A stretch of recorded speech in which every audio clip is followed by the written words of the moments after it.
Morning, buenos dias, wasabal khair. Welcome back for another lesson from English al Espanol al Arabi, where we take words and phrases and translate them from English to Spanish and then to Arabic. And this morning, I am going to be sharing what I say when I chat with Arabic speakers, how I introduce myself and how I try to make friends and ask for help in the Arabic language. And the reason I'm sharing this is because it took me a while to find appropriate phrases to use to get a good response. And I'll tell you why in a few minutes. But first of all, let's take a look at how we say simply good morning. When I start these videos, I say good morning, buenos dias, wasabal khair, wasabal khair, wasabah al khair, wasabah al khair. Now the way I pronounce it is almost as formal as you can get. Of course, I have the conjunction here, the word and before it. So if I were just to say good morning, I say sabah al khair, sabah al khair. I don't really pronounce the A in the definite article of al-khair. I just kind of go right in from the hard H in sabah, and then I pronounce the L sound, and then al-khair. So let's talk about the word goodness or good. It's al-khair. Sometimes I exaggerate that khain letter so that non-Arabic speakers can clearly distinguish these sounds, which don't exist in any other language. So al-khair. Khair. What's that? The khain letter with a short a vowel and then a long e vowel, ear into the a. So the word morning, if I say sabah, I just say a morning with the indefinite article in English, a morning. If I were to say that in very formal modern standard Arabic, I would have to say sabahun, sabahun with a tanween agam at the end, making it very formal. Now if we add the definite article on the beginning of this word, it becomes a sabah. Because sad is a sun letter, we have to eliminate the lam from the definite article and duplicate the sad. So it becomes as sabah, the morning. In very formal Arabic, with that dhamma, indicating that it's a noun. It becomes a sabahu. So, what do I say when I introduce myself to an Arabic speaker on the internet, on a chatting page, or wherever I happen to find myself? Now, the reason I'm sharing this, well, first of all, let's take a look at how I would translate it into English. It's hello from the island of Puerto Rico in the Caribbean Sea. For me, it has been 7 years I study the Arabic language, and I love it a lot. And that's it. That's my first phrase. So, to say that in Spanish, I would say, Hola desde la isla de Puerto Rico, en el mar Caribe. Han sido 7 años que estudio el idioma árabe, el idioma arábigo, to say it more formally. Now, in Arabic, it goes marhaban, marhaban, which is generally translated as hello. If you take that N sound off the end and pronounce it simply marhaba, it becomes less formal and it becomes hi, marhaba, marhaba. So I say marhaban min jazirat Puerto Rico. Hello from the island of Puerto Rico. Jazira, as many people recognize from the news channel Al Jazeera, is the word for island. It's also the word for peninsula, which is the context in which it's used in Al Jazeera. They're talking about the Arabic peninsula.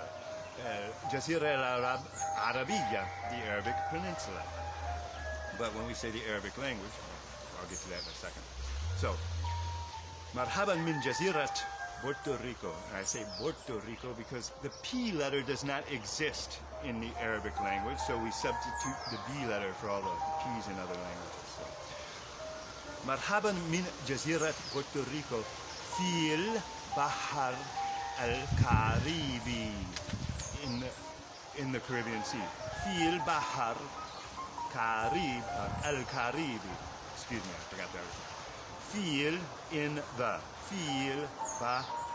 It's bah. Bah. And then Bahr al-Caribe, in the Caribbean Sea. Sarli sab'a sanawat. It has been 7 years for me, or for me, it has been 7 years. That's how we would translate. Sar li. Sar is a verb. Sar, that means it happened or he became or something like this. There's several translations, and it's kind of a complicated verb, so we won't get too far into it today. Sar li, just remember, sar li is, for me, it has been, and then you name the time frame, you know. Sar li, a day. But sar li sabah sanawat, 7 years, excuse me. 7 years, idrus اللغة العربية. I study the Arabic language. Idrus اللغة, the language, العربية, the Arabic. صار لي 7 سنوات إدرس اللغة العربية وأحبها كثيرا, and I love it a lot. أحبها كثيرا. Now, people don't ask me this much anymore, but when I was still struggling in Arabic, the first thing that people would ask me is, why? Why are you learning Arabic? And what they really want to know is, are you a Muslim? So I formulated this phrase to kind of answer that question. Although nowadays they can tell that because I'm more fluent and my cover photo, my name, and because I say marhaban instead of assalamu alaikum, which would be a more Muslim greeting, the same thing but more for Muslims, right? They can tell that I'm non-Muslim by my cover photo and by me saying marhaban instead of assalamu alaikum. Although non-Muslims say assalamu alaikum all the time. I mean, it's not really just a Muslim greeting. I only say marhaban to try and distinguish myself as a non-Muslim to Arabic speakers, because 95% of Arabic speakers are Muslim. Maybe that's an exaggerated figure, I don't really know.